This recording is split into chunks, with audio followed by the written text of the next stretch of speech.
In the heart of the English countryside, where sprawling vineyards meet centuries of tradition, a love story unfolds, but not the kind you read about in fairy tales. Henry Whitmore, a brilliant and guarded winemaker, has it all: success, legacy, and a marriage that seems picture-perfect. But beneath the surface, doubts fester. Isabel, his spirited young wife, is far removed from the life of luxury she once knew, facing a reality that tests not just her resilience but her love. When their idyllic world begins to unravel, both are forced to confront the unspoken fears that threaten to tear them apart. How far can trust bend before it breaks? And when everything is stripped away, what remains?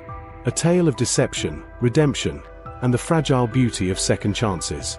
Some truths are born of pain, but others are forged in love. Would you stand by the person you love if the world they promised you fell apart? Before we start the story, write in the comments where you're watching from. Henry Whitmore enjoyed walking through the vineyards at dawn. There was something about the soft light, the scent of the earth, and the silence broken only by the occasional bird song that made his worries feel smaller. But that morning, the silence felt different. It wasn't soothing. It was unsettling. He gazed at the rows of perfectly aligned grapes and felt the familiar prick of doubt piercing his thoughts. That doubt had a name: Isabel. "You're distracted," observed Charles Hamilton, approaching without ceremony. Henry's longtime friend and now business partner had a knack for showing up when company was least wanted. "I'm thinking." Henry kept his eyes on the horizon, but Charles never missed an opportunity. "Let me guess. Isabel." Henry frowned. Charles chuckled, a short, almost cruel sound. "You need to admit it, Henry. Marrying a woman 20 years younger always raises eyebrows."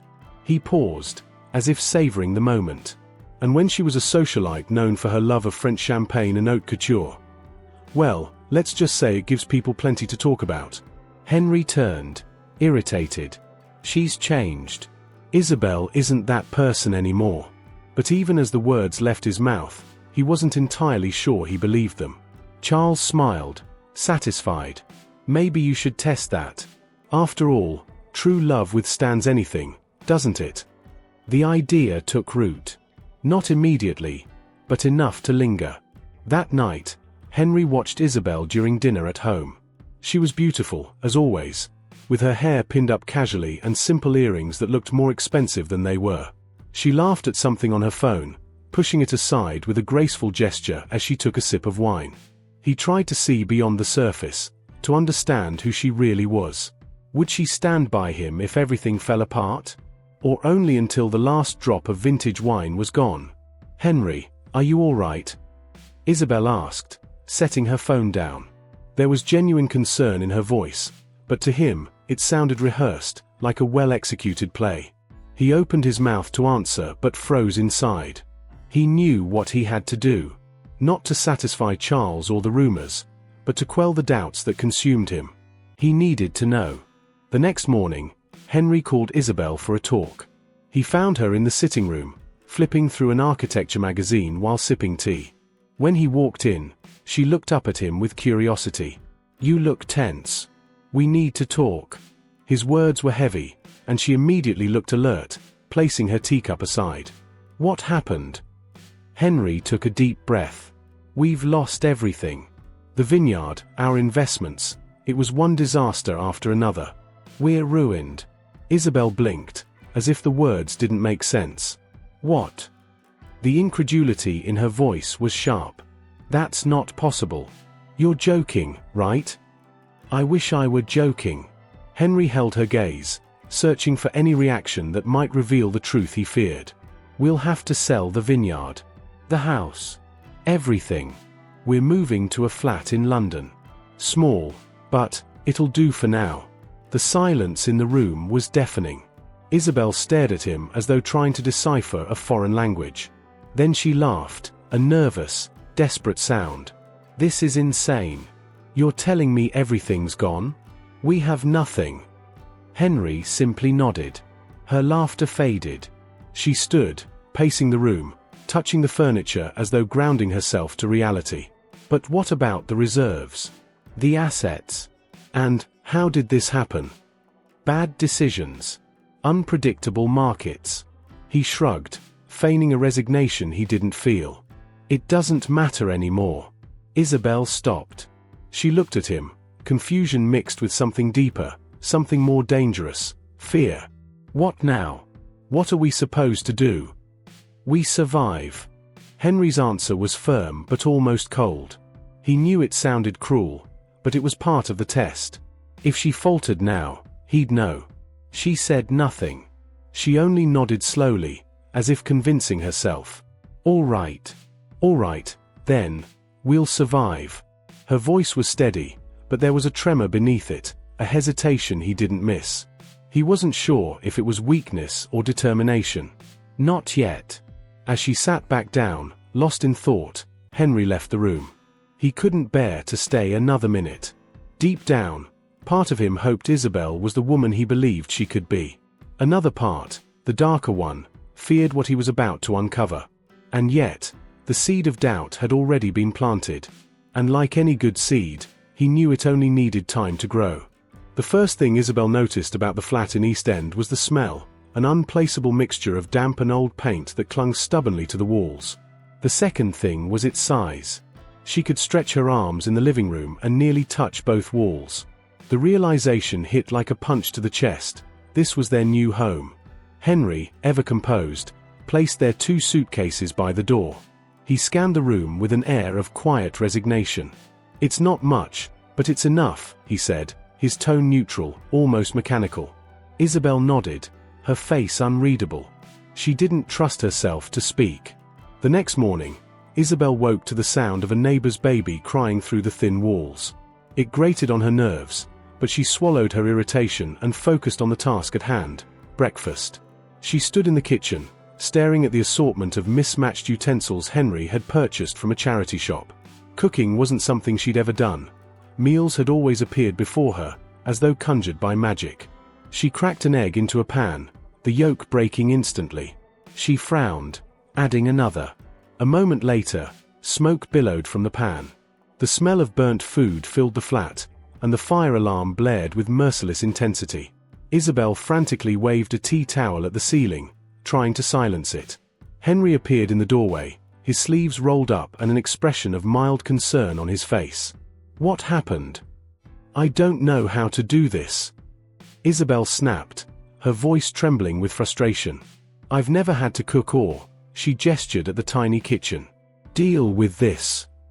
Tears welled up in her eyes, unbidden and humiliating. Henry sighed, stepping forward to turn off the alarm. "You'll figure it out," he said simply, his voice neither cruel nor comforting. It was the kind of statement one makes to a child learning to ride a bike, detached but hopeful. Isabel wiped her eyes quickly, embarrassed by her outburst. "Maybe you should do it, then." "I'm working," Henry replied, already turning away. "We both have things to figure out." The words hung in the air long after he'd left the room. Later that week, Isabel found herself wandering through the bustling crowds of Victoria Station. The sheer anonymity of it offered a strange kind of solace. She sipped a lukewarm coffee from a paper cup, her gaze drifting over the throngs of commuters. For a moment, she let herself forget about the flat, the cooking disasters, the endless laundry piling up in the corner. "Isabel!" A familiar voice cut through her thoughts. She turned sharply, and her heart sank. Oliver Devereux stood before her, his easy smile and sharp suit unchanged. He looked as though he'd stepped out of one of their old parties in Mayfair, a reminder of the life she'd left behind. "Oliver," she said, her tone wary. "What are you doing here?" "I could ask you the same thing." His smile faltered slightly as he took in her uncharacteristically casual appearance. "I heard about Henry. Tough break. You don't have to go through this alone, you know." Isabel stiffened. "I'm fine. We're fine. Are you?" His gaze softened, and for a moment, he looked genuinely concerned. "You don't have to play the martyr, Isabel. You deserve better than this." The words lingered uncomfortably. She wanted to argue, to tell him he was wrong. But instead, she muttered, "I need to go," and turned away before he could respond. The sound of his voice calling after her was lost in the station's cacophony. That evening, Henry returned home to find Isabel arranging flowers on the small, wobbly table in the corner of the flat. It was a small touch of beauty in an otherwise dreary space, but he frowned when he saw the receipt beside the vase. "Flowers?" he asked, his voice sharper than he intended. "We can barely afford groceries, and you're buying flowers." Isabel's back straightened. "I'm trying to make this place feel like a home," she said, her tone defensive. "I thought that might matter to you." "What matters," Henry replied, "is making sure we don't run out of money. This isn't a game, Isabel. Do you think I don't know that?" She turned to face him, her eyes blazing. "I'm here, aren't I? I left everything behind to be here with you, Henry. So forgive me if I want one small thing that doesn't make me feel like I'm suffocating." The argument ended there, both of them retreating to separate corners of the flat. The silence between them was louder than any shouting match could have been. In the quiet of the night, Isabel found herself rummaging through the last of their unpacked belongings. At the bottom of a box, wrapped in soft cloth, she found it, the old music box Henry had given her on their wedding day. She opened it carefully, and the soft, haunting melody began to play. The sound brought tears to her eyes. It was a reminder of a different time, a different Henry, a different Isabel. She sat on the edge of the bed, listening to the melody until it wound down and the room was silent once more. For the first time since they'd arrived in London, she let herself cry without trying to stop. The following morning, Henry left early for a meeting, and Isabel stayed behind. She stared at the flowers on the table, now slightly wilted, and felt a pang of regret. Not for the flowers, but for everything that had led them here. She knew she couldn't stay lost in her own helplessness forever. But as she cleared the dishes from breakfast and looked out at the grey London skyline, she wondered if the cracks between her and Henry could ever be repaired, or if the city's weight would pull them further apart. The pub smelled of spilled ale and damp wood, the kind of place where time felt suspended. Henry sat in the corner booth of the Laughing Fox, nursing a pint that had grown warm. He wasn't in the mood to drink but found the ritual oddly grounding. Across from him, Charles leaned back in his chair, a sly grin tugging at the corners of his mouth. "You're quiet tonight," Charles remarked, swirling his whiskey. "Trouble on the home front?" Henry shook his head, though the gesture felt hollow. "It's not easy. Adjusting, I mean." Charles chuckled, the sound low and knowing. "Adjusting? To what? Poverty?" He smirked, ignoring the flicker of irritation in Henry's expression. "Come on, Whitmore. We both know she's not built for this. Isabel grew up with champagne and silk sheets. Do you really think she'll be content ironing shirts in East End?" "She's trying," Henry said firmly, though even he felt the thinness of the defense. "And how long will that last?" Charles leaned forward, his grin fading into something more predatory. "What happens when she realizes that trying isn't enough? When someone else," he swirled his glass lazily, "offers her a way out?" Henry didn't respond. Instead, he stared into his pint, the weight of Charles's words settling over him like a storm cloud. The next day, Isabel found herself on the other side of town, standing awkwardly in the doorway of a small bookshop. The space smelled of paper and ink, and the shelves sagged under the weight of well-loved books. She had passed by it the week before and impulsively decided to apply for a job. Now, standing before the shopkeeper, a wiry woman with sharp eyes and a clipboard, she was beginning to regret her decision. "So," the woman said, looking her over, "you've never worked retail?" "No," Isabel admitted, her cheeks coloring. "Any experience with books?" "I read them." The woman raised an unimpressed eyebrow but sighed. "Fine. Shelve these." She handed Isabel a stack of novels and pointed toward the back of the shop. Isabel took them hesitantly, clutching them like a lifeline. As she moved through the narrow aisles, her movements awkward and unsure, she felt an unfamiliar sensation creeping over her, humility. By the end of her shift, her arms ached, and her confidence had taken a beating. But when the shopkeeper handed her a small envelope of cash, Isabel felt a flicker of pride. It wasn't much, but it was hers. That evening, Isabel sat at the small table in the flat, sorting the money she'd earned. The sight of it, crisp bills carefully laid out in neat rows, made her smile for the first time in weeks. She was so engrossed that she didn't hear the knock at the door until it came again, louder this time. When she opened it, her heart sank. Oliver stood there, holding a bouquet of lilies. He grinned as though his presence was perfectly natural. "I thought you might like these." "Oliver, you shouldn't be here," she said, stepping back instinctively. "Why not?" "I wanted to see how you're doing." He glanced around the modest flat, his eyes lingering on the peeling wallpaper and mismatched furniture. "I see things are different." "We're fine," Isabel said sharply, blocking the doorway as if to shield him from the intimate details of her life. "You should go." "Fine." His voice softened, and he held up the flowers like an olive branch. "But take these, at least. You always loved lilies." She hesitated, her resolve faltering for a moment before she accepted the bouquet. "Thank you. Now, please leave." Oliver studied her for a long moment, his expression unreadable. Then he nodded and turned to leave, his footsteps echoing down the hall. Isabel closed the door and leaned against it, clutching the flowers as if they might crumble in her hands. When Henry returned home that night, he immediately noticed the bouquet on the table. "What's this?" he asked, his tone carefully neutral. "A gift," Isabel replied simply, not meeting his eyes. "From who?" "An old friend." Her voice was steady, but the answer felt like a challenge. Henry's jaw tightened, but he said nothing. Instead, he pulled out a chair and sat across from her, the unspoken tension filling the small space between them. For a while, neither of them spoke. Finally, Isabel broke the silence. "I started a job today. At a bookshop." Henry blinked, caught off guard. "A job?" "Yes." She folded her hands in her lap, meeting his gaze. "I want to contribute. I don't want to just sit here." He nodded slowly, the tightness in his shoulders easing slightly. "That's good. I'm glad." It wasn't the reaction she had hoped for, but it was enough. Late that night, after Isabel had gone to bed, Henry sat alone in the kitchen, staring at the lilies. He thought of Charles' words, the shadow of Oliver's name hanging unspoken in the room.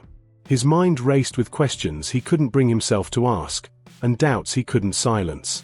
In the quiet, the old music box on the shelf caught his eye. He reached for it, winding it slowly. The soft melody filled the air, and for a moment, Henry let himself remember the day he'd given it to Isabel. Back then, there had been no doubt, no fear. Just the simple, blinding certainty that she loved him. As the music wound down, Henry realized with a sinking heart that certainty had become a distant memory. The pub was louder than usual, its patrons crowded into booths and gathered at the bar, their voices a murmur of laughter and conversation. Henry sat at the corner table, barely listening to Charles as he spun yet another cynical observation about life, love, and the inevitability of betrayal. Tonight, though, Henry wasn't in the mood for Charles' theatrics. "You look worse than usual," Charles remarked, swirling his whiskey. "Is it the flat? Or has dear Isabel already started to crack under pressure?" "Enough, Charles," Henry muttered, his tone sharper than he intended. He downed the rest of his drink and pushed the glass aside. But Charles wasn't easily deterred. "Don't get defensive. I'm simply observing that it's a lot to ask of a woman like her, isn't it? To give up the world and live in squalor for you." He leaned forward, his voice dropping. "Or are you starting to realize that the experiment might not be worth the cost?" Henry didn't reply. Instead, he stood abruptly, tossing a few notes onto the table. "I need air." As he stepped outside, the cool night breeze hit his face like a slap. The streets of East End were alive with activity, yet he felt utterly alone. He wandered aimlessly, the weight of the deception pressing down harder than ever. Isabel was trying, truly trying, and with each effort she made, the guilt in his chest grew heavier. The lies, once a calculated move to test her loyalty, now felt like chains binding him to a cruel and unnecessary game. Back at the flat, Isabel was alone, staring at the lilies now wilting in their vase. She had planned to throw them out earlier but hadn't been able to bring herself to do it. It wasn't the flowers themselves that troubled her, it was what they represented. A life she had left behind. A life she sometimes missed, even if she wouldn't admit it to herself. When Henry returned, she could tell something was wrong. His shoulders were hunched, and his expression was darker than usual. "Where were you?" she asked, setting down the book she'd been pretending to read. "Out," he replied curtly, avoiding her gaze. Out where? She pressed, irritation creeping into her voice. You disappear, and I'm just supposed to sit here waiting for you. I needed space, he said, his tone sharp. Can I not have that? Isabel stood, her frustration bubbling over. You always need space, Henry. You act like I'm the problem, like I'm some burden you're forced to carry. But I'm here, aren't I? I'm trying to make this work. What more do you want from me? Henry froze, her words cutting deeper than she realized. He looked at her, and for a moment, she thought he might say something, an apology, an explanation, anything. Instead, he turned away, his hand gripping the back of a chair. What I want, he said quietly, his voice trembling, is to stop lying to you. Isabel's brow furrowed, confusion mixing with anger. Lying? What are you talking about? He turned to face her, his expression pained. The bankruptcy. The flat. It's not real. None of it. The room fell into an unbearable silence. Isabel stared at him, her mind struggling to comprehend his words. What do you mean, not real?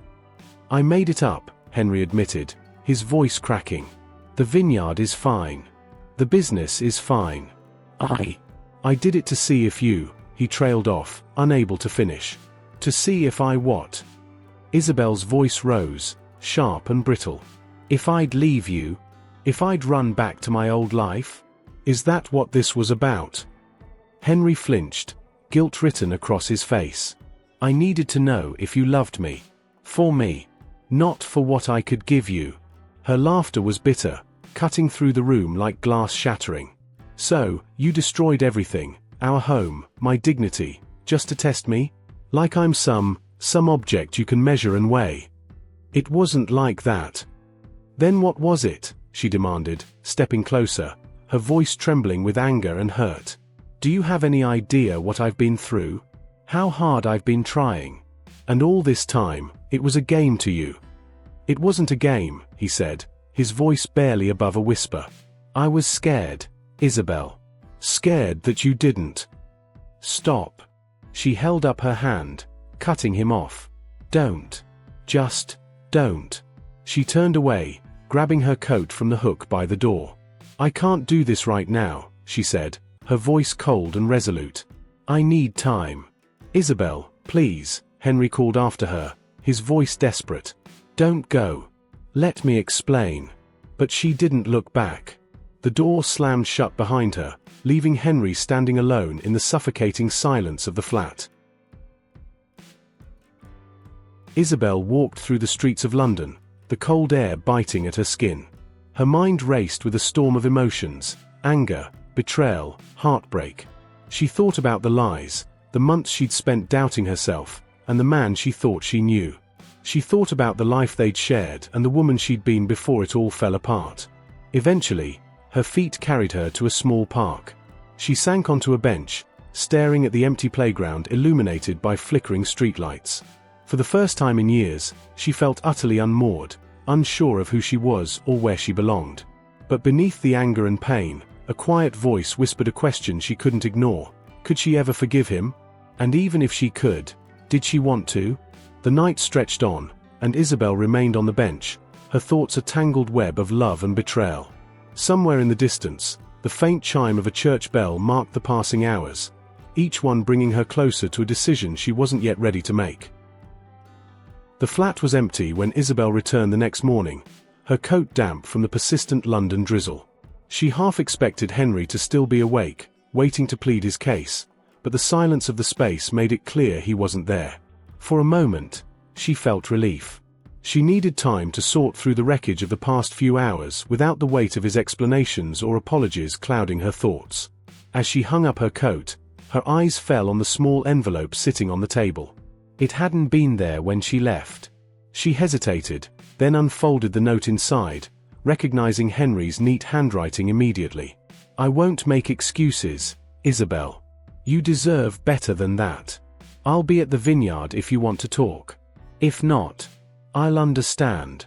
Her chest tightened as she read it, and for the first time since his confession, the anger in her heart began to soften, not disappear, but shift, making room for something else, the faintest glimmer of understanding. By midday, Isabel found herself on the train to Sussex, the note crumpled in her pocket. She stared out the window as the city's grey skyline gave way to the rolling green hills of the countryside. She thought about everything that had happened, the lies, the hurt, but also the moments when Henry had been kind, patient, and steady. He had betrayed her trust, yes, but there was a strange vulnerability in his confession that she couldn't ignore. When she arrived at the vineyard, the sight of the sprawling rows of grapevines brought back a wave of nostalgia. She had always loved this place, its quiet beauty and the way Henry seemed most himself among the vines. But today, the familiarity felt fragile, like an old photograph that could crumble at the slightest touch. She found him in the tasting room, seated at one of the long oak tables, staring at a glass of wine he hadn't touched. He looked up as she entered, his expression a mix of relief and apprehension. "I didn't think you'd come," he said softly. "I almost didn't," Isabel admitted, closing the door behind her. She didn't sit, staying near the doorway as though she might leave at any moment. Henry gestured to the chair across from him. "Please. Sit. Let me explain." "No," she folded her arms, her voice firm. "I don't want explanations, Henry. I want honesty. All of it." Henry nodded slowly, his shoulders slumping under the weight of her words. "All right." He took a deep breath. "When we married, I was happy. Truly. But there were always whispers, about your past, about why you chose me. I told myself it didn't matter, but I couldn't shake the doubt. It ate away at me, Isabel. So you decided to punish me for it." Her voice was sharp, but her eyes were glistening. "I wasn't trying to punish you," he said quickly. "I wanted to protect myself. I thought if I could prove to myself that you loved me for who I am, not what I have, then I'd finally feel secure. But I was wrong. I didn't trust you, and in doing so, I broke something that might never be fixed." The room fell silent, the only sound the faint hum of the vineyard's machinery in the distance. Isabel sat down slowly, her anger giving way to exhaustion. "You didn't just break something, Henry," she said after a long pause. "You broke me.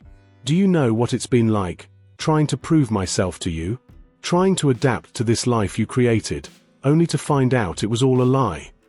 He lowered his head, shame written across his face. "I know. And I don't expect you to forgive me. But I need you to know that I see you now, Isabel. Not who I thought you were. Not the image or the rumors. You. The woman who's stronger and more capable than I ever gave her credit for."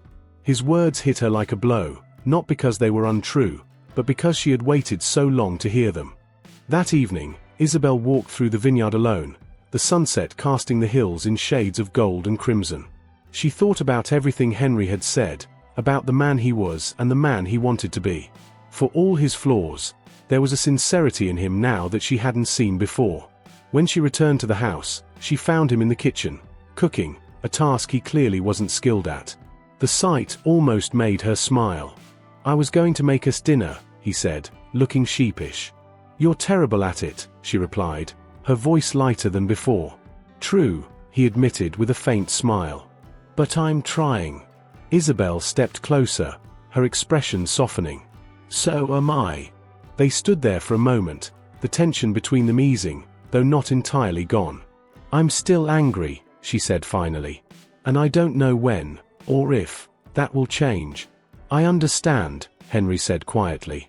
"I'll do whatever it takes to earn back your trust, Isabel. For as long as it takes." She hesitated, then nodded. "Good." Weeks later, as summer began to bloom across the vineyard, Isabel found herself sitting on the porch, a hand resting lightly on her stomach. She hadn't told Henry yet, she wasn't even sure how to, but the realization that she was pregnant had shifted something inside her. It wasn't just about forgiving him anymore. It was about deciding what kind of future she wanted to build, not only for herself but for their child. When Henry joined her on the porch, 2 glasses of wine in hand, she smiled faintly. She hadn't touched alcohol in weeks, but he hadn't noticed yet. "There's something I need to tell you," she said, her voice steady. Henry sat down beside her, setting the glasses aside. "I'm listening." As she told him about the baby, his face transformed, from surprise to joy to something deeper, hope.